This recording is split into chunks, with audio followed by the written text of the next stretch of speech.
여러분은 성경 구절 어떤 거 좋아하십니까? 저는 요한복음 3장 16절 하나님이 세상을 이처럼 사랑하사 독생자를 주셨으니 그를 믿는 자마다 멸망치 않고 영생을 얻게 하려 하심이라. 이 구절을 첫 번째로 좋아하고, 두 번째로 좋아하는 구절은 창세기 오늘 읽었던 말씀 18장 19절의 말씀을 두 번째로 좋아합니다. 신약에서는 요한복음 3장 16절, 구약에서는 뜻밖에도 창세기 18장 19절 말씀을 제가 제일 좋아하는 말씀입니다. 여호와의 도를 지켜 의와 공도를 행하게 하려고 아브라함을 택했다고 하는 이 말씀을 저는 정말 좋아하고 있습니다. 하나님께서 아브라함을 선택하셔서 이 세상의 나라와 구별되는 하나님의 나라를 만들고 싶으셨습니다. 이 세상의 나라는 자기 욕심, 자기 탐욕, 하나님과의 관계가 깨어진 채 자기만을 위해서 살아가는 나라라면, 하나님의 나라는 하나님의 주권을 인정하고 자신의 욕심을 내려놓고 하나님 말씀 앞에 순복하며 나아가는 그 나라, 하나님의 나라. 에덴 동산 처음 하나님께서 인류를 창조하시고 기대하셨던 그 나라, 그 하나님의 나라를 아브라함을 통해서 다시 하나님께서 건설하기를 원하시고 아브라함을 새로운 하나님의 나라의 씨앗으로 아브라함을 선택해 주셨습니다. 그러면서 오늘 18장 19절에 아브라함을 선택한 이유, 그러니까 하나님 나라라고 하는 이 나라의 본질에 대해서 이야기하는데, 의와 공도의 나라, 의와 공도를 행하게 하려고 아브라함을 택했다. 그러니까 하나님의 나라는 의와 공도의 나라입니다. 그러니까 단어가 굉장히 추상적이죠.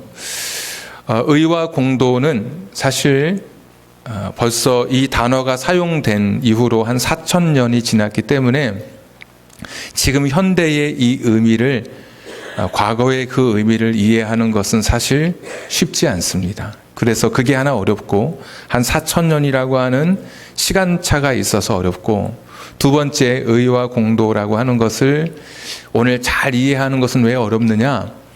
성경에 히브리어로는 의라고 하는 단어, 공도라고 하는 단어가 하나씩 있는데 우리나라 말로 번역될 때는 한 8가지 정도로 자꾸 바뀌어서 번역됩니다.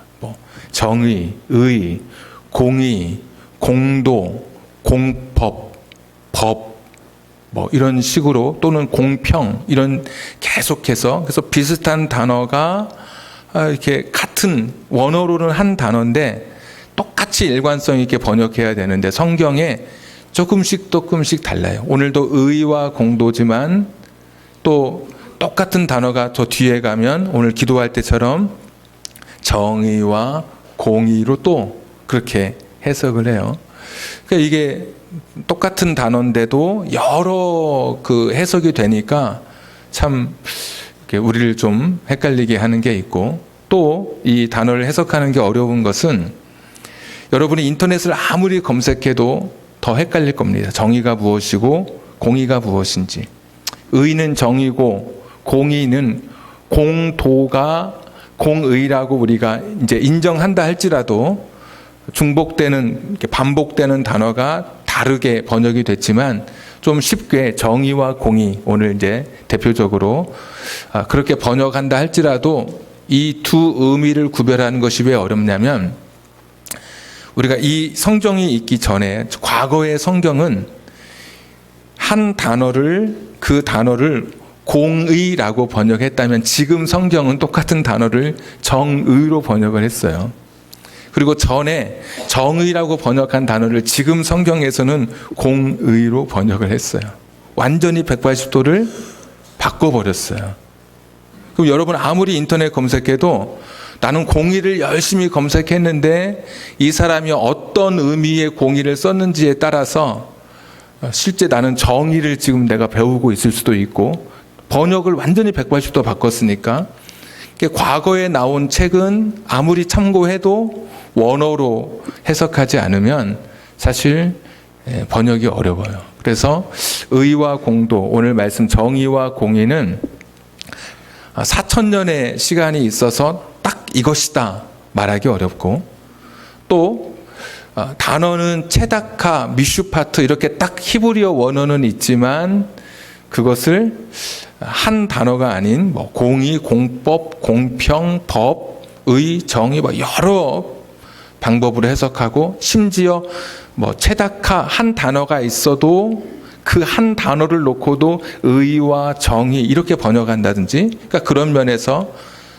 한 단어에 대응하는 번역이 있는 게 아니라 그때그때 자꾸 다른 번역을 우리 성경에 해서 또 어렵고, 또 180도 성경책이 바뀌면서 번역을 180도 바꿔가지고 사실 정의와 공의를 해석하는 것은 더더욱 사실 어려워졌습니다. 그러면 이게 정의가 무엇이고 공의가 무엇인지 오늘 성경으로 우리가 같이 말씀을 나눠보려고 합니다. 정의라고 하는 것은 바를 정자, 바르다는 거예요. 하나님과 인간과의 관계, 또는 인간과 인간과의 관계에서 하여튼 바른 관계를 정의라고 부르고, 그러면 공의는 무엇이냐? 이제 비슷한 번역에 보면 친절, 자비, 그러니까 인간과의 관계 속에서 드러나는, 바른 관계 속에서 드러나는 삶의 어떤 실천. 정의가 약간 이론적인 거라면, 원론적인 거라면 공의는 약간 실천적인, 벌써 말이 어렵죠? 하여튼 그런 정의와 공의를 딱 떼어낼 수도 없고 무엇이라고 탁 이렇게 규정할 수 없지만, 하나님과 우리 인간 사이, 인간과 인간관계 속에 올바른 그 길, 무엇인가 해야 될, 마땅히 가져야 할 마음, 이것이 정의와 공의예요. 근데 하나님께서는 아브라함을 선택하시면서 이 하나님의 나라라고 하는 것은 정의와 공의의 나라여야 한다, 이렇게 말씀하시죠. 자, 오늘 18장 이제 1절에 보시면 아브라함이 하루는 문 밖에 나와 있었어요. 그런데 거기가 날이 굉장히 뜨거울 때예요. 18장 1절에. 지금 혹시 머리에서 내려오는 열 때문에 뜨거운 분이 계신가요? 뜨겁죠? 네. 오늘은 잘 이렇게 체킹이 안 돼서 참으셔야 돼요. 오늘 18장 1절에 등장하는 세 명의 나그네처럼 굉장히 뜨거웠어요. 날이 뜨거웠는데 2절에 보니까 세 명의 나그네가 맞은편에 서 있는 거예요. 아브라함이 보니까. 18장 2절, 장막문에서 어떻게 나가죠? 18장 2절, 장막문에서 달려나갔어요. 확 달려가가지고 몸을 영접하며 몸을 땅에 굽혀. 3절, 이르되 내 주여 내가 주께 은혜를 입었사오면 원하건대 종을 떠나 지나가지 마시옵고 물을 조금 가져오게 하사 당신들의 발을 씻으시고 나무 아래서 쉬소서. 여기서 내가 죽게, 이런 표현은 뭐냐면, 현대어로 바꾸자면 혹시 실례가 안 된다면, 괜찮으시다면 좀 식사라도 하고 가시겠습니까? 이런 표현이에요. 우리가 이 번역을, 이 성경을 읽으면서 천사를 영접한 아브라함 이러는데 그거는 사실 틀린 거고, 사람을 영접했어요. 천사라서 영접한 게 아니라 사람이라서. 이 더운 날에 세 명이 서 있는 몰골을 보니까 지쳐 있어요. 먹지도 못한 것 같고 물도 모자란 것 같고 해서 3절 4절에 보시면 굉장히 표현이 극진해요. 괜찮으시면, 이것이 불편하지 않으시면 좀 물도 마시고 좀 쉬었다 가십시오, 이렇게 하죠. 자, 5절, 내가 떡을 조금 가져오르니 당신들의 마음을 상쾌하게 하신 후에 지나가소서. 어디까지 신경 써요? 마음까지 신경 써요. 마음까지, 몸과 마음까지. 자, 6절, 아브라함이 급히 장막으로 가서, 5절 마지막에 보면 그들이 이르되 네 말대로 그래. 좋습니다. 우리가 좀 쉬었다 갈게요. 그랬더니 급히 장막으로 가서 속히 고운 가루, 최상품의 가루예요. 비싼 가루예요. 그리고 떡을 만들게 하고, 7절에 아브라함이 또 가축대 있는 곳으로 어떻게 가죠? 굉장히 막 동사들이 급박하죠. 달려가서, 그것도 어떤 송아지예요? 기름지고 좋은 송아지를 잡아 하인에게 줘서 이 나그네를 영접하게 돼요. 근데 나중에 보니까 이 나그네가 하나님의 천사, 또 하나님 등장하시는데, 천사여서 아브라함이 이 나그네를 영접한 게 아니라 사람이라서, 특별한 사람이라서 영접한 게 아니라 사람이니까 영접한 거예요. 사람이니까 그의 배고픔, 그의 헐벗음, 그가 가진 그 약한 모습을 그냥 지나칠 수 없었기 때문에, 자기 자신이 나그네였기 때문에 힘들고 지친 그 모습 앞에 그는 자신의 정말 정성 어린 모습으로 달려가서 그를 영접하고 있어요. 오늘 우리가 정의와 공의를 살펴봤는데, 그 공의의 마음이죠. 불쌍히 여기는 마음, 사람으로서 가져야 할 당연한 마음 아닌가요, 이게? 누군가가 지쳐있는데 찾아가서 그에게 극진하게, 이거 먹었도 아니고 이거 먹고 가, 이게 아니라 괜찮으시다면 우리 집에 와서 좀 쉬었다 가십시오. 지쳐있는 마음도 좀 내려놓으시고 편하게 있다 가십시오. 이렇게 오늘 환대하고 영접하고 있어요. 하나님 말씀하신 인간이 가져야 할, 사람에게 가져야 할 그런 최소한의 예의, 기본적으로 우리가 인간으로서 가져야 할 삶의 자세이죠. 교회 다녀서가 아니라 누구든지. 자, 그런데 오늘 18장 16절에 보면 소돔으로 이제 이 세 명의 나그네가 소돔으로 가게 돼요. 그렇죠? 소돔으로 향하면서, 자, 아까 멋있는 말씀 18장 19절에 해 주셨고, 자, 20절 여호와께서 또 이르시되 소돔과 고모라에 대한 부르짖음이 크고 그 죄악이 심히 무겁다.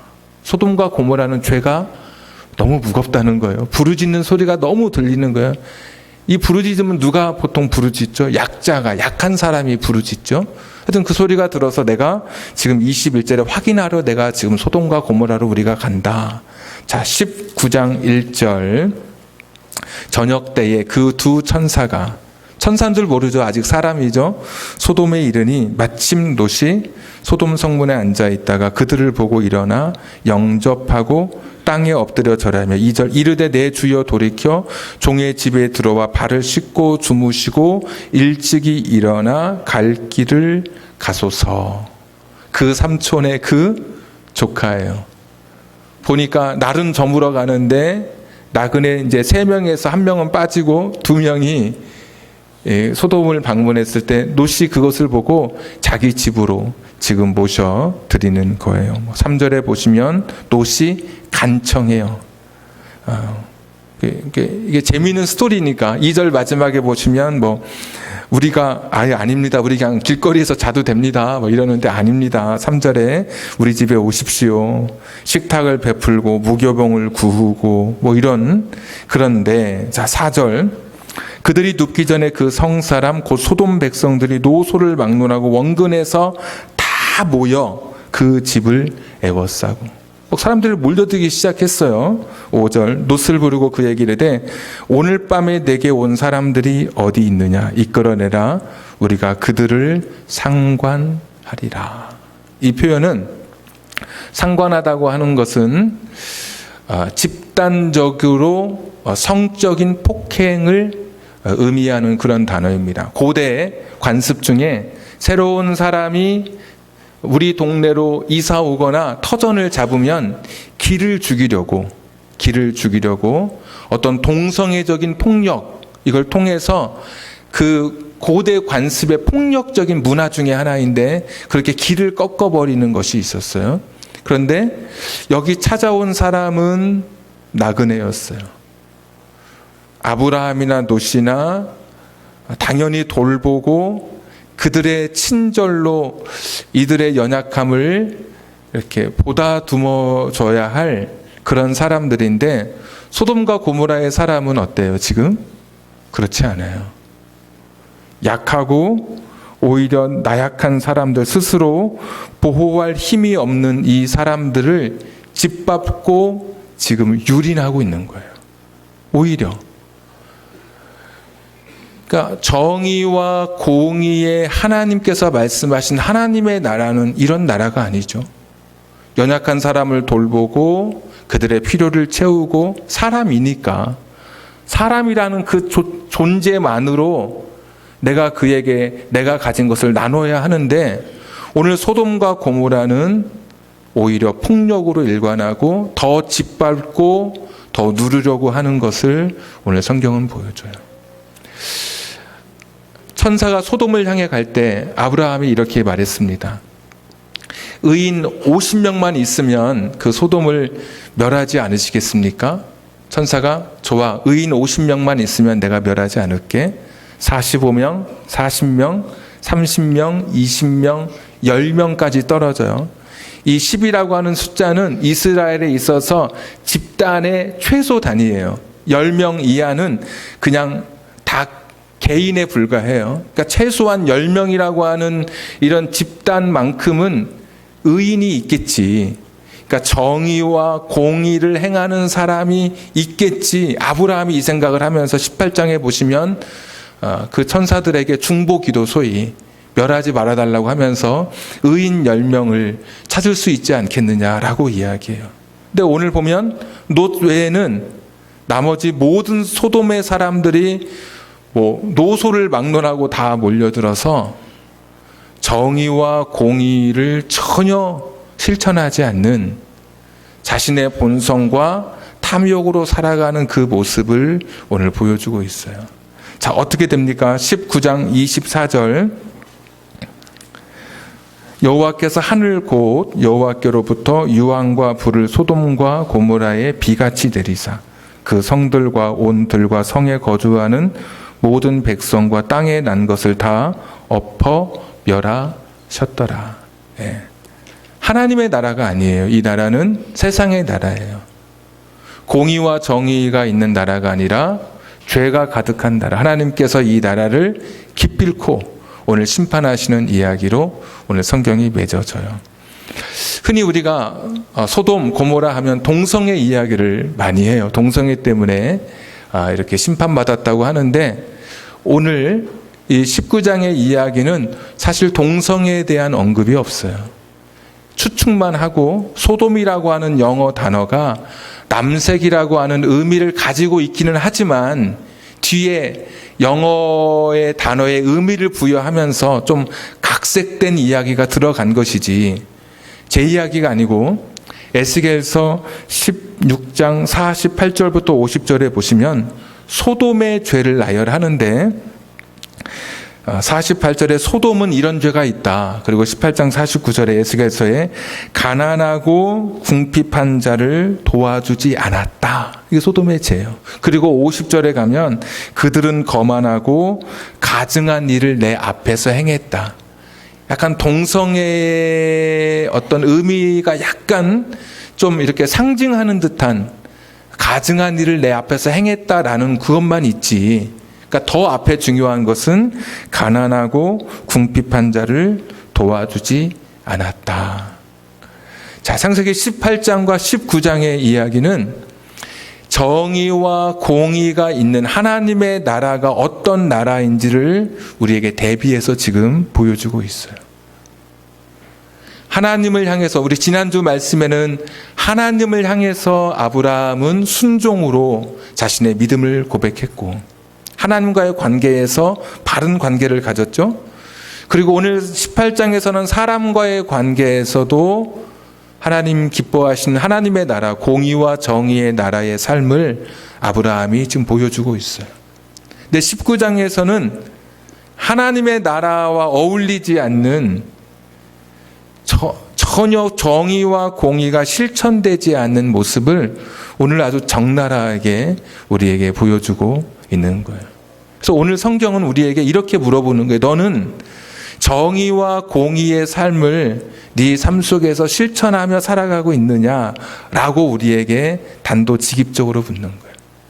네가 교회 다닌다면 네가 하나님 나라를 입에 말하고 죽어서 가는 하나님 나라를 막 소원하고 찬송을 부르고 교회에서 목사, 장로, 권사, 집사라고 하는 이런 하나님 나라의 구성원으로 불려지고 있는데 그런 우리들의 삶 속에 공의와 정의의 삶이 실제로 있느냐라고 물어보는 거예요, 오늘. 천사를 영접하면 무슨 복을 받고 동성애를 하면 무슨 벌을 받고 그런 단순한 이야기가 아니라 정말 내 삶에 하나님께서 말씀하신 하나님 나라의 원리, 공의와 정의의 삶이 있는지 우리 자신들이 오늘 이 말씀 앞에 거울처럼 비추어 봐야 되는 거예요. 공의와 정의의 나라는 하나님께서 성경 곳곳에 밑그림으로 다 그려놓으셨어요. 성경을 찾으면서 읽으면서 밑그림에 있는 공의와 정의를 찾아서 색깔을 칠해가는 것이 사실 제대로 성경을 읽어가는 방법이에요. 하나님께서는 우리가 하나님의 사람으로 공의와 정의를 이 땅에 실천하는 사람이 되기를 원하셔요. 예수님께 서기관이 나와서 물었습니다. 어떤 말씀이 큰 말씀입니까? 중요한 말씀이 무엇입니까? 그랬더니 두 가지를 말씀해 주셨어요. 예수님께서 하나님을 사랑하고 이웃을 사랑하는 것. 1번, 2번 계명이 아니라 전체 613개의 계명을 두 가지로 요약하자면 613개의 계명이 하나님 사랑과 이웃 사랑 안에 다 포함되는 것이다. 이렇게 말씀해 주셨어요. 그러니까 하나님만 사랑하는 것이 전부가 아니라 이웃을 사랑하는 것이 성경이 이야기하고 있는 하나님이 말씀하시는, 그러니까 공의와 정의의 삶, 누군가에게 아브라함처럼 친절을 베풀고 사람이기 때문에 그를 도와야 하는 것이 하나님의 명령인 것을 예수님도 말씀하셨어요. 그럼 율법을 쭉 읽어보시면, 성경을 읽어보시면 내 부모를 공경하라. 이것도 그냥 무슨 삼강오륜처럼 부모에게 효도하라는 이야기가 아니잖아요. 인간의 본성은 나이가 든 부모를 귀찮아하고 버리려고 하는 그런 게 있어요. 인간의 마음속에. 나를 키워줄 때는 거의 대등해지지만 자녀가 나이를 먹어가면 부모는 노쇠해져요. 근데 하나님께서 그러는 거예요. 법으로 약한 네 부모를 공경해. 정의와 공의를 실천하며 살도록 부모지만 부모에게 국률, 친절, 내가 갚아야 할 사랑을 갚으며 살도록 하나님 명령하신 거예요. 안식일을 거룩하게 지켜 하나님과의 예배죠. 그것만 있는 게 아니에요. 주인은 아무 때나 안식이 돼요. 자기는 매일같이 쉴 수 있어요. 그러나 종이나 가축은 안식일에만 쉬게 했어요. 안식일은 일하지 못하게 했어요. 그러니까 하나님이 안식일을 규정하지 않았다면 종은 일주일 내내 일하는 거예요. 365일. 가축도 계속 그렇게. 근데 하나님께서 명령해 주셨어요. 왜? 하나님은 긍휼의 하나님이시고 공의와 정의의 하나님이시니까. 사람들에게, 이스라엘 사람들에게 밭을 추수하다가도 구석에 모퉁이는 베지 말라고 말씀해 주셨어요. 왜? 그것은 가난한 사람들이, 땅이 없는 사람들이 먹을 수 있도록 귀퉁이를 남겨두게 했어요. 여러분도 여러분 가정에 내 모퉁이는 누군가를 위해서 남겨주셔야 되는 거예요. 근데 이게 신앙이 깊어가고 하나님의 뜻을 알면 모퉁이가 점점 커져요. 이 신기하죠? 모퉁이가 반이 되기도 하고 오히려 반을 넘기도 하고 누군가를 향해서 하나님 기뻐하시는 공의와 정의의 삶인 거예요. 추수한 곡식을 갖고 가다가 땅에 흘리면 우리는 어떻게 하죠? 다 모으죠? 성경은 줍지 말라 그랬어요. 왜? 가난한 사람을 위해서. 불쌍한 사람들을 위해서 놔두라고 했어요. 그래서 아모스서 5장 같은 데 보시면 공의를 물같이 정의를 하수같이 흐르게 할지어다. 그러니까 이 나라가, 내가 살아가는 이 공동체가 하나님의 정의와 공의가 가득 찼으면 좋겠다는 거예요. 하나님 마음인 거예요. 하나님을 향해서도 바로 서고 사람을 향해서도 바른 관계를 맺는, 무엇인가 딱 정의할 수 없지만 강한 자를 견제하고 약한 자를 배려하는 정의와 공의의 삶이 이 땅에 가득했으면 좋겠다. 이게 하나님의 마음인 거예요. 이사야 9장 7절에 보시면 예수 그리스도를 말씀하시면서 그는 다윗의 그 자리에 앉아 다윗이라고 하는 그런 왕 위에 앉아서 공평과 정의로 세상을 다스릴 것이다. 예수님을 그렇게 말씀해 주세요. 시편 89편 14절에 보시면 주의 보좌의 기초는 공의와 정의라고 말씀해 주세요. 그러니까 하나님이 세상을 다스려 가시는데 하나님의 통치 이념이 있을 거 아니에요? 그게 공의와 정의라는 거예요. 제일 좋아하는 왕이 다윗 왕이죠. 하나님 마음에 합한 왕이다. 그렇게 이야기했어요. 다윗도 죄를 많이 지었어요. 근데 하나님이 내 마음에 너무 딱 맞는다는 거예요. 다른 게 아니에요. 사무엘하 8장 15절에 보시면 다윗이 정의와 공의를 행할세. 다른 왕은 자기 통치 이념을 가지고 살아갔어요. 근데 다윗은 하나님의 통치 이념, 정의와 공의의 통치 이념을 가지고 다윗이 그렇게 정치를 해 나갔어요.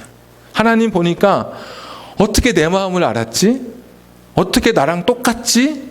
내 마음에 합한 피트니스 할 때 핏 있죠. 우리 가봉한다 그러죠. 딱 옷을 맞추잖아요. 내 몸에 가서. 하나님 보니까 다윗을 보니까 어떻게 나랑 딱 맞지? 어떻게 알맞지? 어떻게 저렇게? 하나님이 너무 기뻐하셔서 저는 내 마음에 합한 어떻게 딱 맞는 사람이야. 무슨 죄를 짓고 회개해서 하나님이 딱 맞다고 말씀하신 게 아니라 그가 행하는 그의 통치를 보니까 하나님의 통치 너무 똑같아서 하나님께서도 깜짝 놀라신 것이죠. 야, 어떻게 저렇게 통치할 수 있을까? 진정한 정의와 공의의 왕은 예수 그리스도이셔요. 그분이 오셔서 이 세상을 다스리셔요. 강한 자 앞에서도 굴복하지 않았어요. 약한 자들을 돌아보셨어요. 같이 밥 먹기 싫어하는 꺼려하는 사람들 그 옆에 가서 같이 식사하셨어요. 한 여인이 난감한 상황에 처해서 어쩌면 돌에 맞아 죽어야 되는 찢겨진 이 옷 사이로 그의 속살이 드러나면서 큰 공경에 처했을 때 끝까지 같이 있었던 분이 예수님이셨어요. 눈물을 닦아주시고 아픈 사람들 찾아가시고 그냥 아픈 사람들 나 이런 능력이 있어 이렇게 고쳐주신 게 아니에요.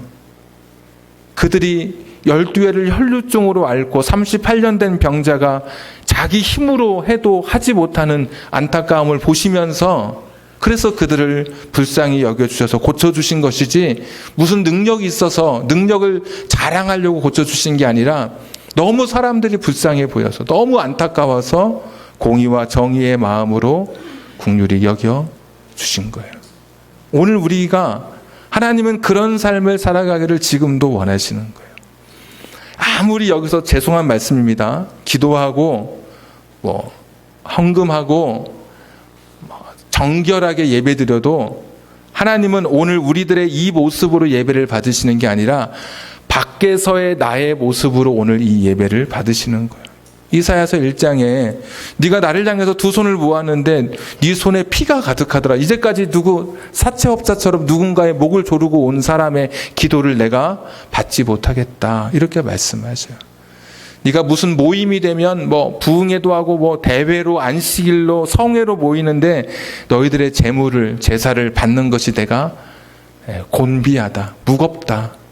내가 네 기도를 들어주고 싶고 너희들이 드리는 예배를 받고 싶은데 세상에서 정의와 공의가 없는 삶으로 와서 드리는 예배가 내가 이걸 어떻게 받아주랴. 나도 참 미안한데 할 수가 없어. 이게 하나님 마음인 거예요. 아까 우리 김현덕 목사님이 기도하실 때 미가서 6장의 말씀이잖아요. 하나님 원하시는 게 뭐예요? 오직 정의와 공의를 행하는 것. 이게 하나님 원하시는 거예요. 근데 우리는 하나님이 원하시고 기뻐하시고 기대하시는 삶이 무엇인지 오늘 이 말씀 앞에 내가 결단하는 거예요. 대부분 하나님과의 관계에 있어서는 우리가 참 많이 노력해요. 그런데 이 세상과의 관계, 사람과의 관계 속에서 과연 나는 공의와 정의의 삶을 얼마나 실천해 가고 있는지. 서울시청에 가면 이런 거 써붙여요. 동성애 반대. 저도 원론적으로 동성애는 하나님의 뜻이 아니어서 반대해요. 그런데 동성애 반대하는 피켓을 들 게 아니라 나그네를 대접하고 나그네를 돌아보는 일에 우리 그리스도인들이 더 앞장서셔야 돼요. 그게 공의와 정의의 삶이에요.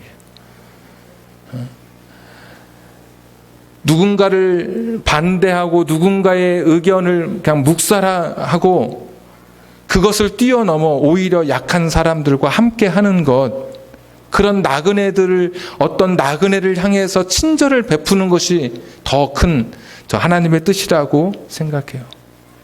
단순히 동성애 피켓을 드는 것이 하나님의 뜻이 아니라, 그러니까 이게 전후 맥락을 잘 이해하셔야 돼요. 우리 목사님 그런 거 동성애 피켓을 지금 이렇게 하시면 안 되고, 어떤 전후 맥락을 잘 따져보세요. 제가 말하는 의미를, 행간이 서로 이해가 돼서 오해가 없기를 바라요.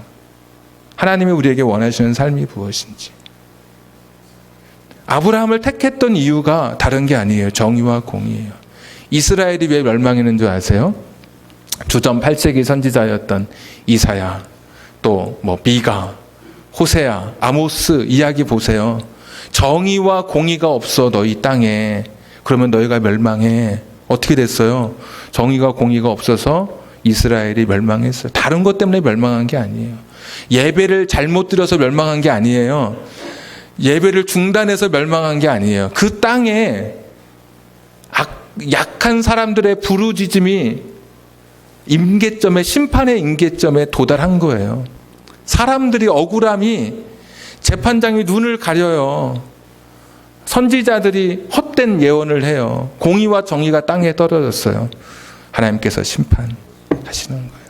이 땅도 마찬가지예요.